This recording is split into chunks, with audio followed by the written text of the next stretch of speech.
Garut memiliki potensi yang sangat luar biasa. Salah satunya adalah pertanian.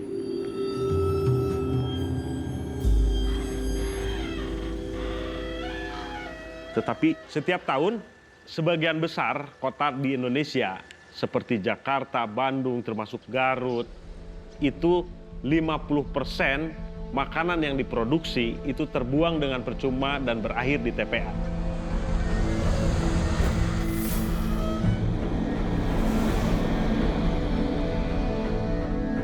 Nama saya Yosep Purnama. Saya terlahir sebagai seorang petani, seorang ayah petani, keluarga besar saya petani, dan akhirnya dibuang seperti ini dengan mubazir, sangat disayangkan sekali.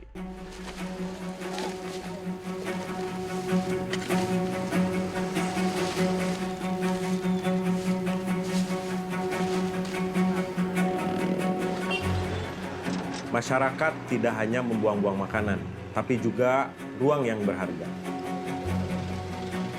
Bantar Gebang adalah TPA terbesar di dunia dengan timbunan sampah setinggi 40 meter. Dan tidak akan lama lagi, TPA Bantar Gebang ini full capacity.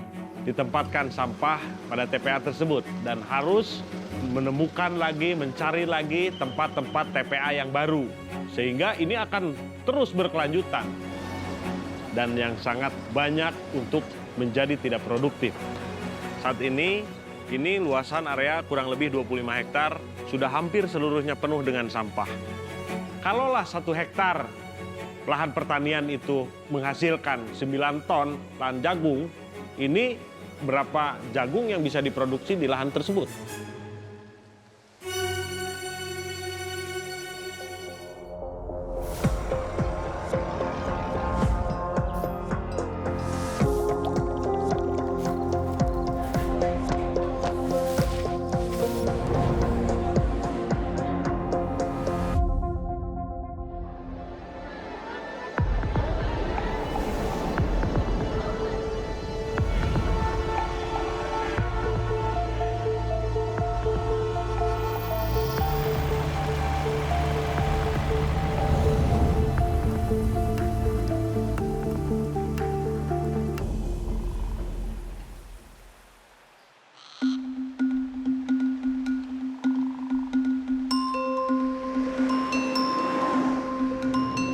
The future is going to be really challenging. India supports 18% of the global population with just 2.4% of world's land. In another 30 years, the land is going to have to support another 270 million people. And if you take India, the extent of agriculture land is slowly shrinking.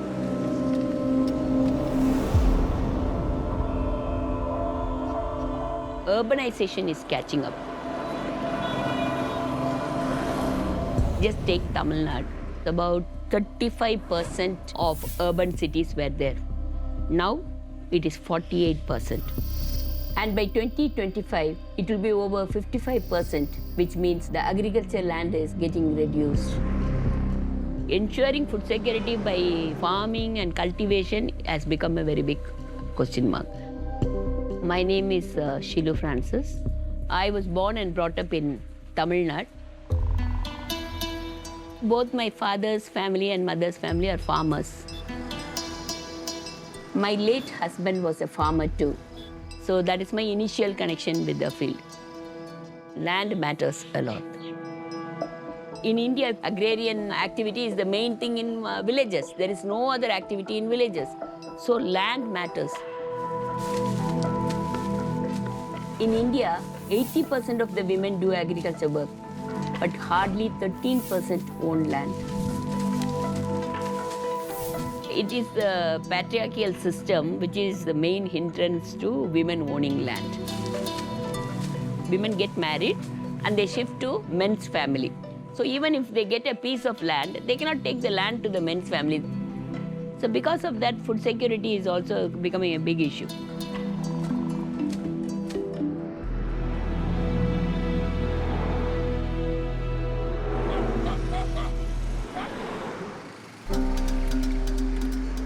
So we go village to village, focusing on empowerment of women. சொல்றாங்களா யாராவது விவசாயினா உடனே ஒரு ஆண் வந்து தோல்ல ஒரு ஏர் தூக்கிட்டு நடந்து போற மாதிரி இல்லாட்டி வயல்ல ஏர் பூட்டி உழுகுற மாதிரி இந்த மாதிரியான இமேஜ் தான், இந்த மாதிரியான படங்கள் தான் நம்ம கண்ணுக்கு தெரியும். The UN Food and Agriculture Organization say that if women are given the same access to land and resources as men, they can increase production by up to 30%. So with that idea, we started organizing. விவசாயத்துக்கு நிச்சயமா நம்மளுக்கு நிலம் வேணும். ஆனா அந்த நிலம் என்பது பெண்கள் பேர்ல இல்ல அப்படிங்கிறது தெரியும். Our campaign is that each woman should own at least 1 cent of land. In 1994, when we started, we were 6 women. Now with Farmers Association, the membership may be anywhere between 2,000 to 3,000. And then more and more women's group joined us. So membership has actually crossed 100,000. Women farmers are the solution for the food security problem.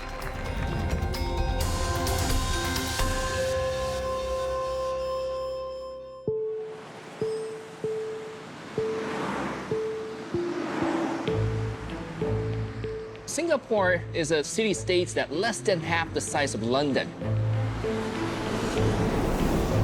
with almost 6 million people. Singapore currently is importing close to or a little bit over 90% of its food needs from overseas. That's just not sustainable going forward.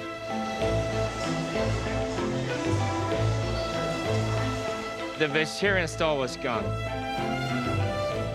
But after COVID-19, everybody understands, wow, we do have a food security and supply chain disruption issue. My name is Eugene Wang. I was born and grew up in Taiwan, but I spent the last almost 15 years in the States trying to sell plant-based foods. I wanted to find alternatives to meat because my daughter Sophie is allergic to seafood. So I named my company after her. I was the first one in the world starting the first plant-based seafood company in Sebastopol, California, back in 2010. So that's been pretty much my career, making plant-based choices for a lot of different markets. Yeah, it's very hard to find a vegetarian food right here in Singapore, even today. 在那个青菜 So Singapore has a food crisis. I don't think the civilians, the people here, really understand it because their life is so comfortable, they don't really feel the crisis. So that's why the government here, they want to boost domestic production to 30% at least by the year 2030. Now that's a big, audacious goal. A tiny city-state like Singapore cannot grow its own foods with the conventional technology.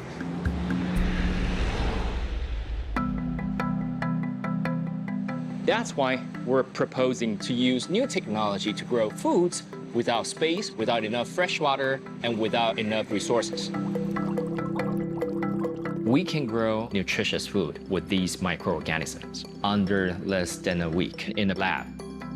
And by doing so, you can dramatically reduce the space footprint. But people don't understand what we're doing. That's the common challenge for a lot of entrepreneurs, I guess. And so the biggest challenge is really how to convince investors to give us the money. If they don't understand, they're not gonna use it, they're not gonna invest in it, we have no future.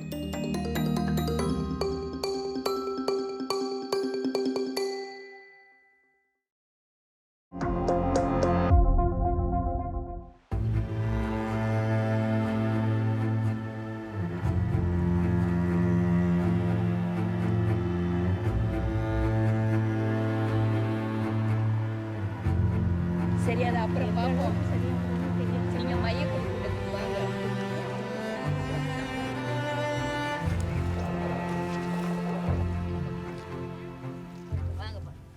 And I work with an organization called Women's Collective.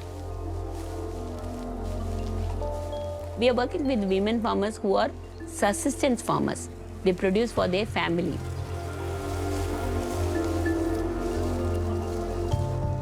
என்னதான் நடக்கும் நடக்கட்டுமே இருட்டினில் நீதி மறையட்டுமே.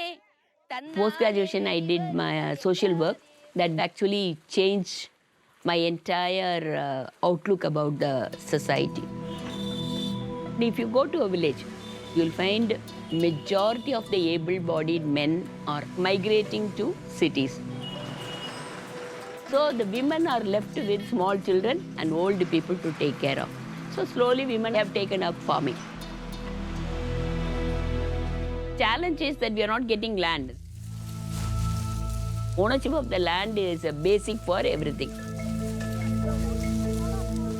Small and marginal farmers depend on government support for cultivation. When you don't have land, then you don't get government benefits. So we are campaigning with women to buy land. And we are saying that whatever savings you have, even if you have jewels, sell it off, buy land. அப்புறம் இருக்கு அவங்களுக்கு நகை, அவங்க வீட்டில் வேலை செய்ய போகிறதுக்கு நகை போட்டு போகணுமா? When we started working with women, the men were very skeptical. We had a lot of problems. Normally the men, through the women, will interfere, then the decision-making process will be entirely changed. So that is why when we were facilitating collective farm, we were particular about single women. Because single women can take their own decision about what to cultivate, what seeds and what area and all that. So we train them and then we use them as our workers. Collective farms, they collectively work. They have a leader, they have a bank account, and whatever harvest they get, if they pluck 10 kgs of brinjal, that 10 kg is distributed among those members equally. Where there is ownership of land, then of course taking up farming is easier. But in women's collective, 90% of the membership is with the Dalits, the lower caste people.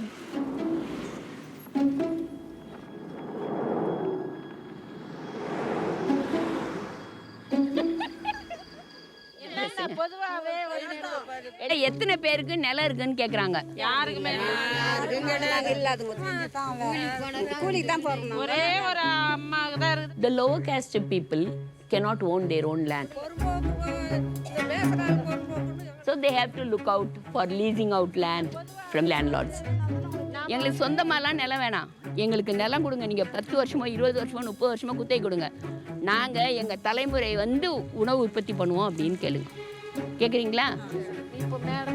But even for leasing a land, the upper caste people are not very happy about that. There was lot of violence at that time. They entered the village. They destroyed all their crops. They raped women.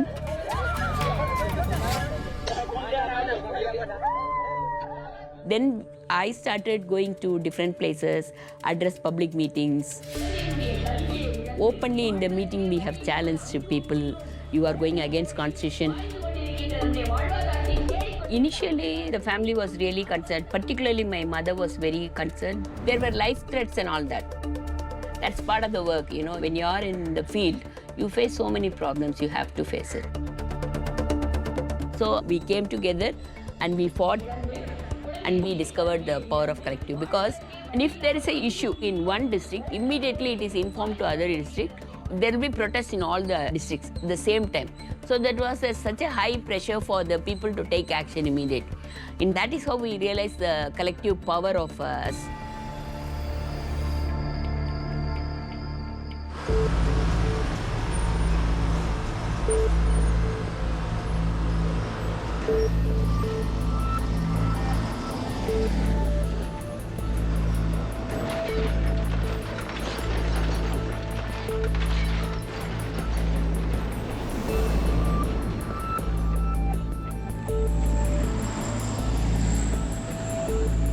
Semua orang membuang sampah sembarangan.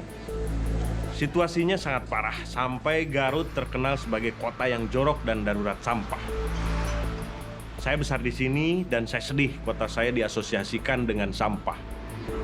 Saya punya anak 3 dan saya sangat sedih bahwa mereka tumbuh dan berkembang di kota yang sangat kotor dan jorok. Masalah utama sampah di Indonesia adalah manajemen pengelolaannya. Karena saat ini metodenya yang digunakan adalah sanitary landfill.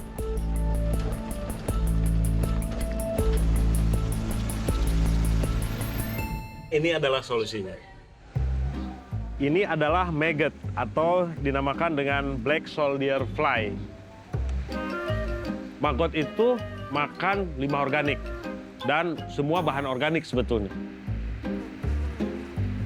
Kami melakukan biokonversi limbah organik untuk mendapatkan lahan pertanian.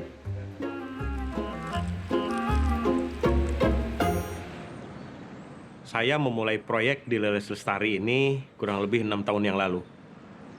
Pada awalnya saya itu mengumpulkan sampah itu dari rumah ke rumah. Dari rumah ke rumah, saya yang milah sendiri. Orang itu sempat bingung ya, sampai menyebut saya orang gila. Saya itu kan yang pertama pakai delman, Pak. Pakai delman itu adalah kuda transportasinya. Tetapi karena membuat orang jadi bau. Jadi yang tadinya harusnya berenam, naiknya cuma saya aja. Karena orang lain nggak mau naik begitu. Ya ditolak. Jadi saya tuh nggak boleh naik delman dia. Dan hampir semua delman itu menolak saya untuk naik. Di samping sedih, sekarang saya bisa tertawa dan tersenyum. Ada sesuatu histori yang menarik ya, seperti itu.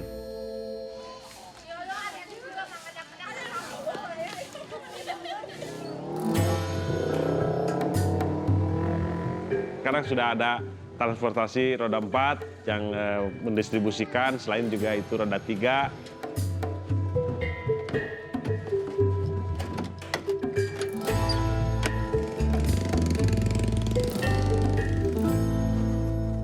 Ini adalah roti, sisa limbah roti, limbah mie, limbah buah-buahan, dan maggot suka itu.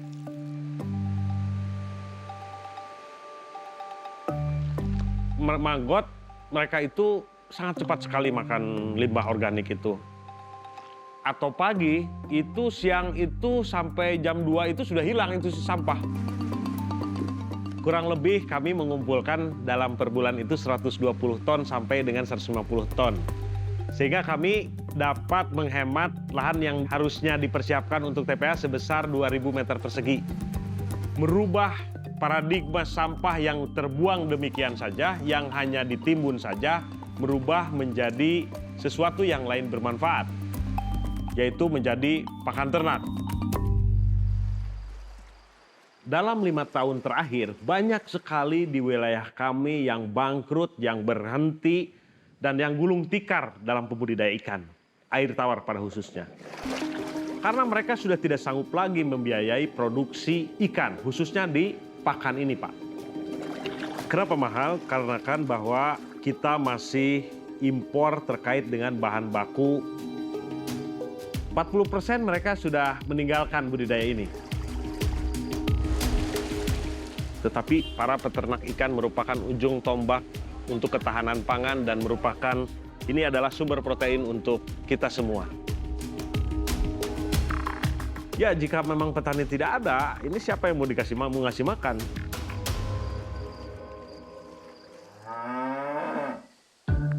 You have to figure out a way to produce foods in sufficient quantity with sufficient nutrition, with very limited space.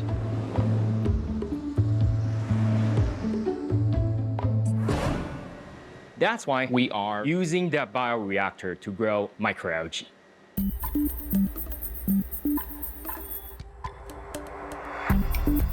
Microalgae is a kind of microbes living in the water.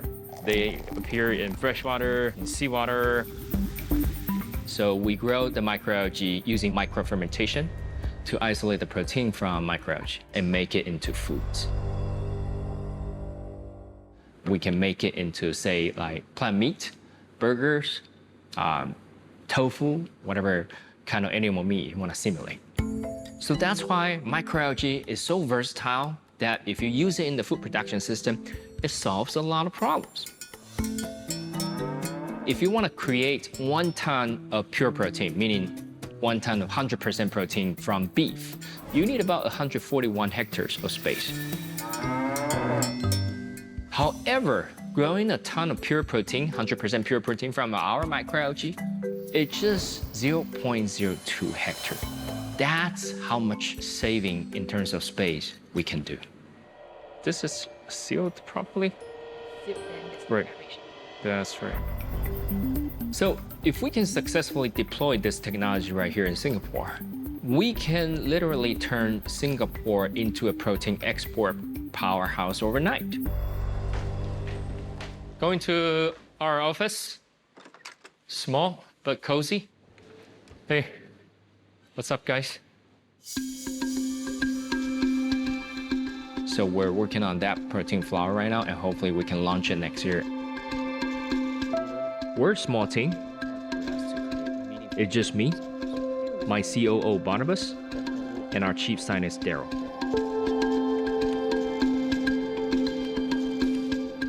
This is what I call plant-based crab cakes that we made using our microalgae protein. One of our first commercialized products in our development.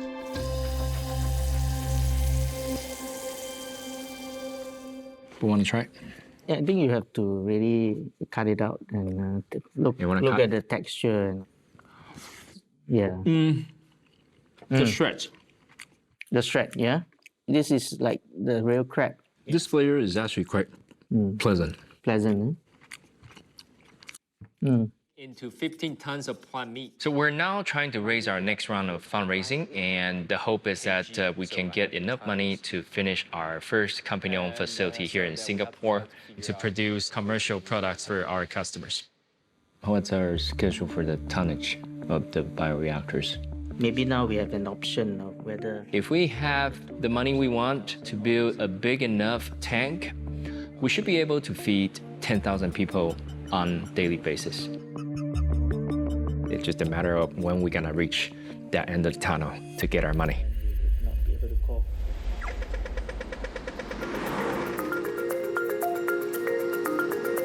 I recently moved my family here because Singapore is starting to become a high-tech food hub in the region. There's everything from plant-based meat to lab-grown meat. It's a great opportunity, but there's a lot of competition too. And I've got a lot of writing on this. Right. Basically my daily life. Right. Just running around places, a lot of meetings with potential investors. We had already filed 8 patents already. I have to tell them what potentially it could mean for them. And that's a lot of value add for a company this size. The biggest challenge is that this industry, micro-fermentation industry, is not sexy enough to the investors.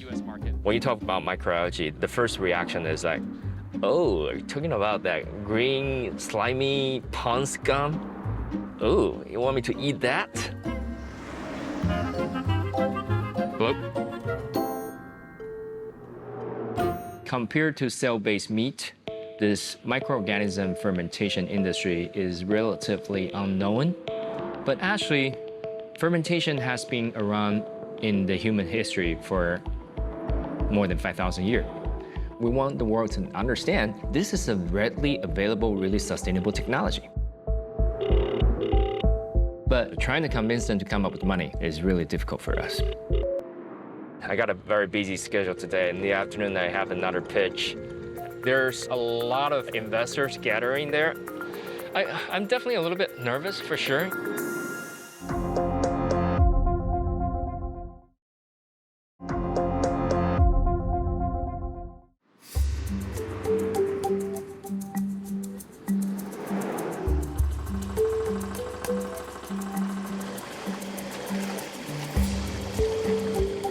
Ikan sangat penting sekali saya pikir. Bagi orang Indonesia, kebutuhan protein 50%-nya adalah dari ikan. Saya pikir bahwa khususnya di kota-kota besar, mungkin orang lupa apa yang dimakan mereka di restoran, apa yang dibeli mereka di toko, makanan-makanan yang beli di supermarket. Mereka lupa akan bahwa dari mana itu berasal. Kemudian begitu pun hasil akhir begitu mau dipanen itu melibatkan banyak orang, melibatkan banyak tenaga, dan melibatkan banyak sekali aspek-aspek yang harus diperhatikan. Umumnya di Garut ini adalah beli dari pakan jadi dari pabrikan, hasil dari pabrikan pakan yang sudah jadi. Tetapi dari 2010 sampai dengan 2020 melebihi di angka 150%. Sebagian besar masyarakat di sini adalah pembudidaya ikan.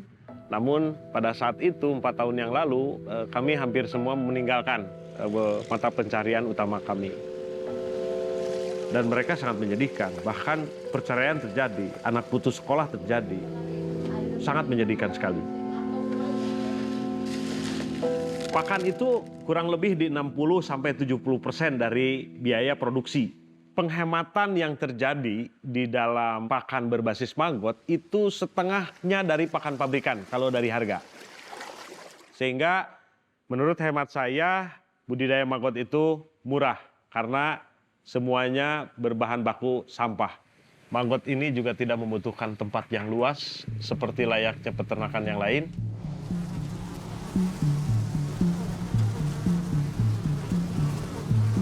Kita berada di tempat kandang lalat tentara hitam atau black soldier fly. Dan ini akan menghasilkan telur-telur yang akan menghasilkan larva untuk perbesaran maggot. Dan itu akan berfungsi untuk sebagai pakan ternak. Protein di dalam maggot ini 40 sampai dengan 44%. Juga demikian dengan asam lemak, juga memiliki nutrisi seperti vitamin dan zat yang sangat bermanfaat untuk pakan ternak.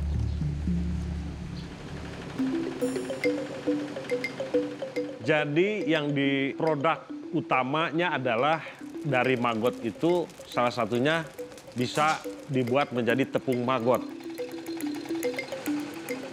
Kami mencampur tepung maggot itu semua berbahan baku lokal, berbasis lokal yang ada di tempat kami.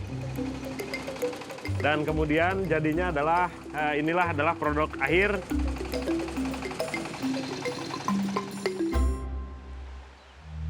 Yang tantangan yang paling besar dalam mendirikan lestari pada awalnya adalah perspektif masyarakat. Bahwa kami dipandang sebelah mata pada awalnya. Karena apa? Karena tidak menjanjikan. Yang kedua adalah harus sukses dulu.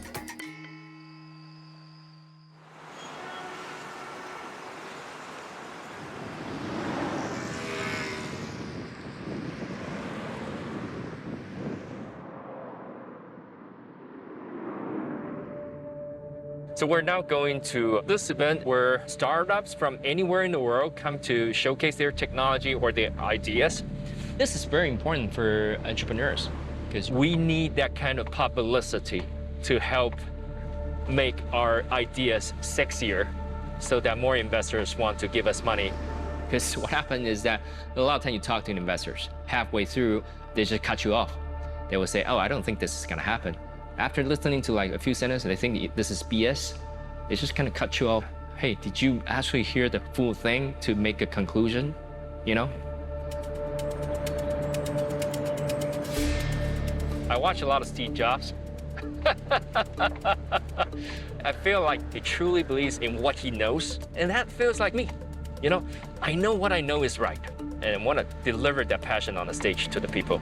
One thing to take note of is to constantly engage the camera because it might look a bit weird. Because of the pandemic, we're pitching to a virtual audience. So you may have investors from Europe, possibly even from the States looking at us.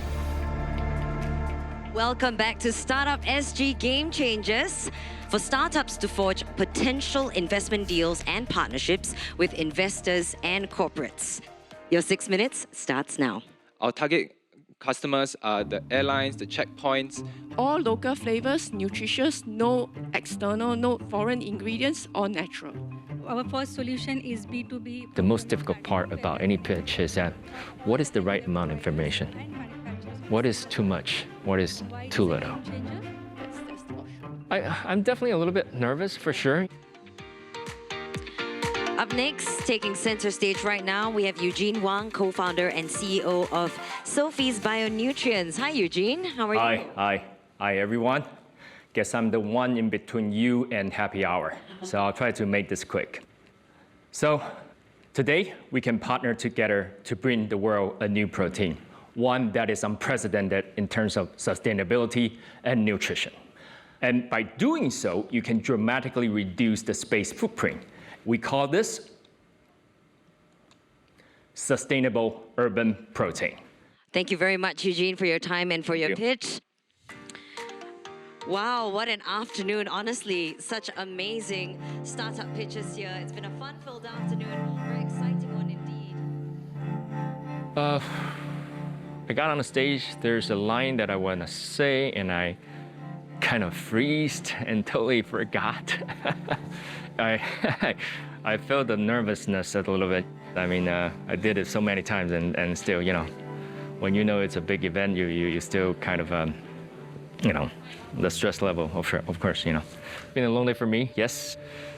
Well, just want a beer.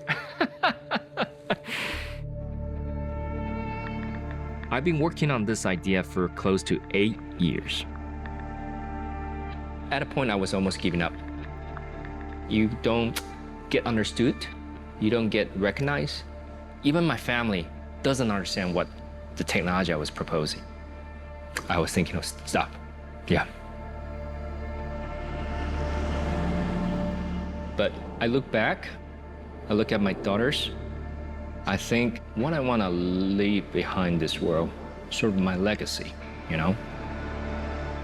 I want to leave something good for the world.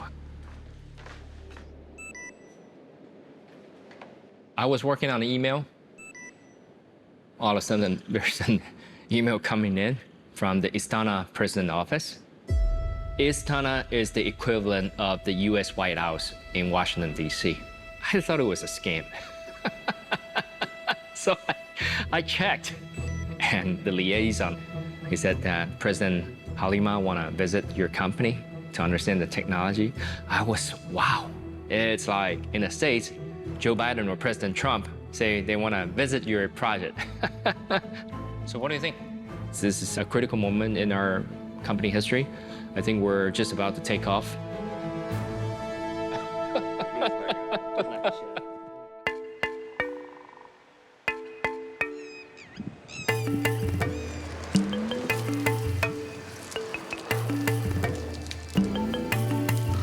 நம்ம அங்கே முன்னாடி அந்த பக்கம் போய் ஒவ்வொருத்தரும் நீங்கள் பறிச்சதை என்கிட்ட கொண்டு வந்து காட்டுறீங்க எவ்வளோ பறிச்சிருக்கீங்க யார் அதிகமாக பறிச்சிருக்கீங்கன்னு பார்க்க போகிறேன்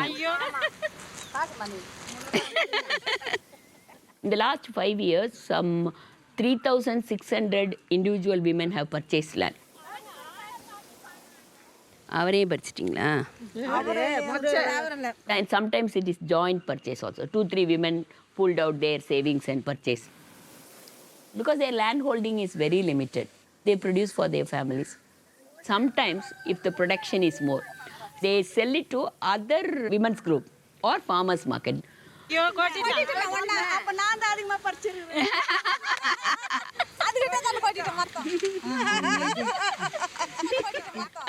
But the challenge is that we are losing land. And increasingly, men are selling land. So Indian agriculture is mainly based on male farmers. Everything is male-oriented and male-dominated because it's the men who are actually working out the policies. But what the men produce is always cash crop. Here we have paddy is the main crop. And from their land, entirely the paddy is sold and they purchase rice if they want. So men's mindset is cash-oriented, market-oriented. The women's mindset is food security-oriented because women are the one who have to ensure food security in the household.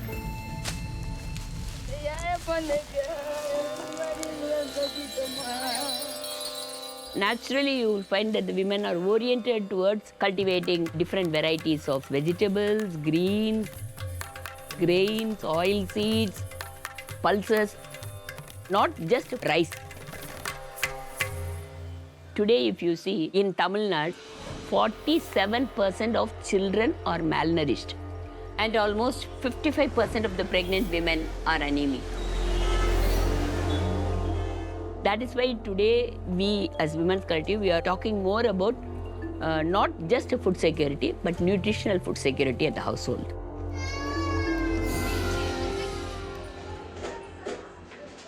So ஹெல்தியான food வேணும்னா என்ன செய்யணும்? நம்மளுடைய முன்னோர்கள் பயன்படுத்திய food types வந்து நாமளும் follow பண்ணணும். என் பேர் அம்பிகா. நான் வந்து களஞ்சியம் வேளாண்மை பெண்கள் விவசாய குழுவில் இருக்கிறேன். அது இப்போ தான் நான் புதுசாக வந்து சேர்ந்துருக்கிறேன். எங்களுடைய கயனியில் வந்து நாங்கள் இதுக்கு முன்னாடி வந்து சோளம் போட்டிருந்தோம். இது வந்து பச்சை பயிறு. இது வந்து பார்த்திங்கன்னா கொண்டைக்கடலை. இதுவும் பார்த்திங்கன்னா எங்கள் கைனிலேயே நாங்கள் போட்டிருந்தோம். போட்டு இப்போ நாங்கள் அறுவடை பண்ணி கொண்டு வந்து இதையும் சாப்பாட்டுக்காக வச்சுருக்குறோம். அதில் சேர்ந்ததுனால எனக்கு நிறைய வந்து நாலேஜ் வந்திருக்கு இப்போது. அதுக்கப்புறமா நமக்கு என்னென்ன பயிர் வகைகள் எல்லாம் நம்ம சாப்பிட்ணும், நம்மளுடைய உடலுக்கு தேவையான சத்துக்கள் எல்லாம் எந்தெந்த பயிர்லேருந்து கிடைக்குது. ஃபஸ்ட்டு எல்லாம் நம்மளுடைய முன்னோர்கள் வந்து அதை செஞ்சுட்டு இருந்தாங்க. இடையில் வந்து அது வந்து ட்ராப் ஆகிடுச்சு ஃபுல்லாக. 60-70 years back, you will see that the main food was millets. Millets are referred to as smaller grains. Millets are much more nutritious than rice. They have less carbohydrate, more fiber, more iron, more protein, which is very much needed for our body. So to reclaim health, we have to reclaim millet. எங்கே போச்சு எங்கே போச்சு எங்கே போச்சு, bottom பூட்ட செஞ்ச விவசாயம் எங்கே போச்சு, எங்கே போச்சு எங்கே போச்சு எங்கே போச்சு, தாத்தா பாட்டி செஞ்ச விவசாயம் எங்கே போச்சு. 3 வயது குழந்தை கூட ஏலேலம்படி ஏலோ. Now we are in the process of reviving the traditional seeds.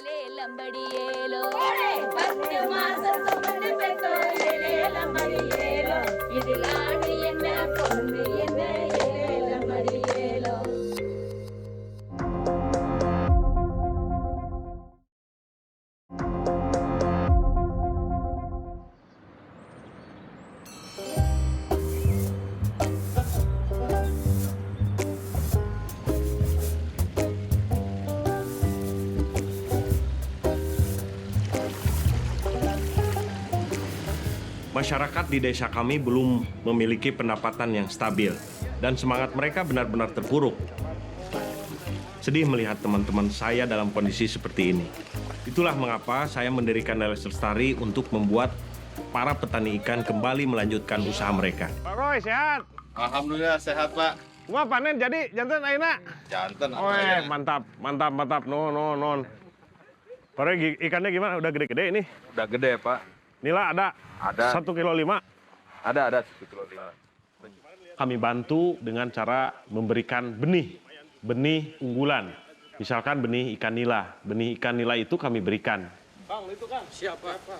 Yang kedua adalah tugas mereka adalah membesarkan ikan dengan menggunakan pelet yang kami buat, yaitu berbasis maggot. Awalnya para pembudidaya itu merasa jijik, merasa aneh, dan menghindar dikarenakan tidak biasa.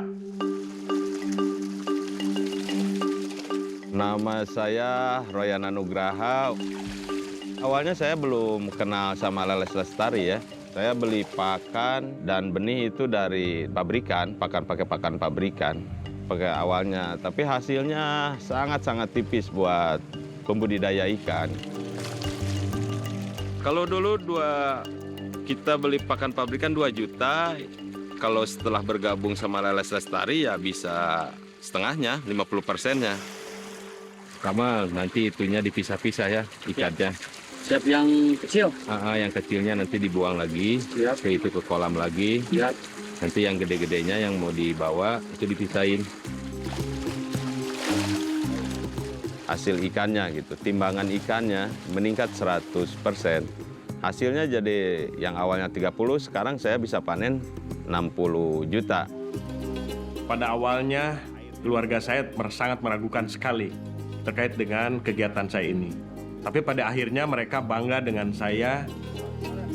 Pada awal kami berdiri itu hanya 2 sampai dengan 3 orang pembudidaya. Tapi ini setelah 3 tahun berjalan, ini sampai dengan 32 orang pembudidaya yang ikut bermitra dengan lele lestari. Bagi saya ini sangat menyenangkan dan luar biasa. Ada orang yang percaya diri karena mereka mempunyai pekerjaan dan penghasilan.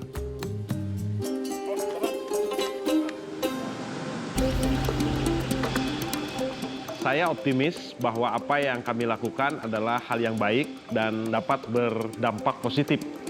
Salah satunya adalah dampak lingkungan, yaitu tidak terbuang ke tempat pembuangan akhir sampah, limbah organiknya, dapat dikelola, dapat dimanfaatkan, dan dapat didaur ulang.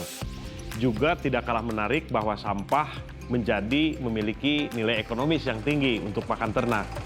Yang kedua adalah memiliki kesempatan untuk mendapatkan rezeki dari pakan ternak, yaitu ikan, ayam, atau hal yang lain. Sehingga menurut saya bahwa apa yang dilakukan oleh lestari ini bisa dilakukan di tempat yang lain dan dapat menginspirasi yang lain.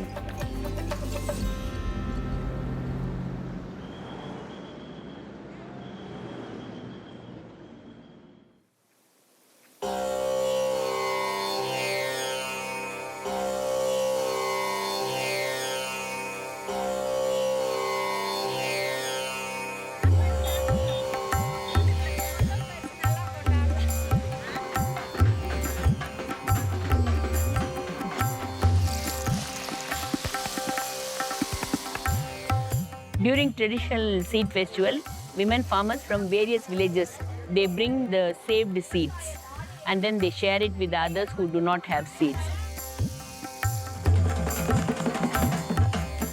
Because of COVID, almost for last 8-9 months we have not met, so it is really a very happy moment.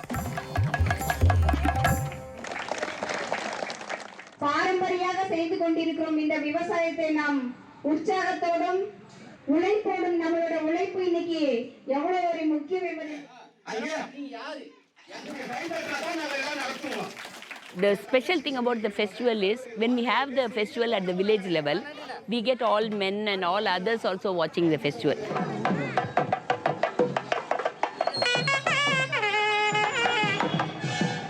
Initially, when we started working with women, the men among themselves, they were feeling really agitated. They thought they are going to ask us to do work, domestic work. Because now the women will say, I am doing all this work on my own. Why should I do work for you? We were able to overcome that because men came to understand men depend on these women. For the last 5-6 years, the male farmers, they came to them and they asked for seeds and they asked for this kind of training, how to prepare the natural fertilizers and all that. So now the relationship is different. We never imagined that we will be doing what we are doing today. But I think we have taken the right direction. And today we have completed 26 years. It's a long way we have come. The change you can see, the health has improved. Particularly the women's status have increased in the village. Today, if there is an issue in the village, the women leaders are being called. Education of the children has improved a lot. But still, the government has not given us land. So I want the youngsters, particularly I want the girls in the villages to take over leadership. And the change will come from bottom up. It may not happen today. It will take some years to happen. Even if it is 2050, the next generation will see the freedom and dream what we are dreaming. We want the future generation to take the torch and run.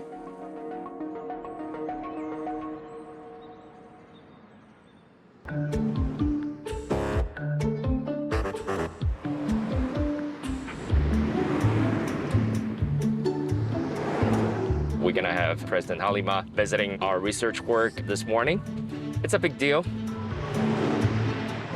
I think she will bring a lot of media attention, which is much needed at this point for our business. All right, thank you. All the people around me got freaked out We have a lot of meetings. We have a lot of preparations. Thank you all for your time today. It is an honor to have Madam President joining us here today to understand our technology. And if we can do that, it will be a powerful statement, to the Singapore story. I was really nervous, so I just started talking. I told the president about microalgae and its potential. She asked a lot of questions. She seemed really interested. And I was talking to her for about an hour and a half. Exhausted, but awesome. It was great publicity. The president understands a lot about this industry. There are more people reaching out to us. A lot of naysayers previously started to become yay-sayer. We have 2-3 parties of investors express their very confirmed interest. So I'm hoping we will have the capital we need to finish up this world's first microalgae fermentation facility for food. I feel excited. Quite frankly, think it deeply. What is sustainability? I really see it as a freedom. Because if you're able to achieve total sustainability, you're free from fear, you're free from limitation. You need to think far enough to know where you are going.